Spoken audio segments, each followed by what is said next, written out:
Nkwanirizako gwe munnange akyagyekummiddeko ensi Buganda anti munnange ensi Buganda okuno kwe kwaffe Kabanda Musoke wennabalanga Bukoba Kyaggwe akaala amatendo nze kubuuzaako nateera olunaku olwaleero kansuubire nti munnange oli bulungi.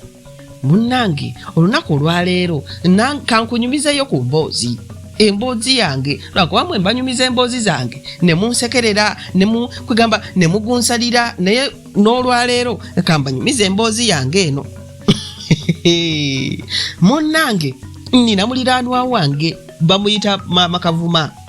naye omusajja yamukuba katono amugyemu eriiso era bwe yanobera wange naye kyasinga okunyiiza ennyo be bano abakazi simanya abana abasimanyi Mothers Union mbwe bajja ewange mbwe ate baagala kubatabaganya mbu simanyi addingana ne bba oba okitegeera kaakati neebuuza engeri omuntu gyakutimpulamu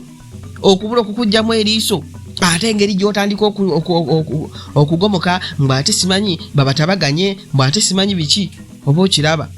Era nze nabagamba nti oyo Taata Kavuma Kifeesi tasobola kukyuka era nakakana ku olwo lusisiiwuza empisa nembagoba era nembagamba banzirize n'ebinyeebwa byange bye baali balidde mbiwa abaana bange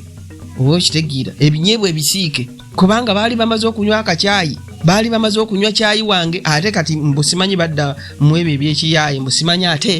ate baperereza mukyala ataddingane n'olibba eyali amuseruli kakati munnange wenjogerera Maama Kavuma mugenzi wajjo okubanga munnange bano bwe bajja okumwogereza aba Mothers Union ate teyaddeyo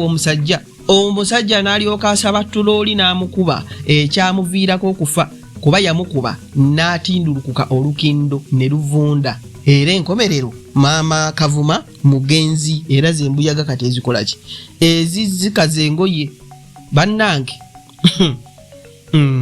Era oyo omukyala abakulira namugamba munnange nze ebintu ebyo nedda era tanjagalira ddala kubanga namwatuukiriza ne mugamba nti mmwe mwatta Maama Kavuma mwe mwamutta era omukyala oyo abakulira aba Mothers Union tanjagalira ddala era tuli kabwanangu ayita muno mpita muli byebyo nno naye nga ebyo nno byensobodde okubafunira olunaku olwaleero era kankwate eryandeese nzire nabalanga Bukoba Kyaggwe naye nga obusungu bunzita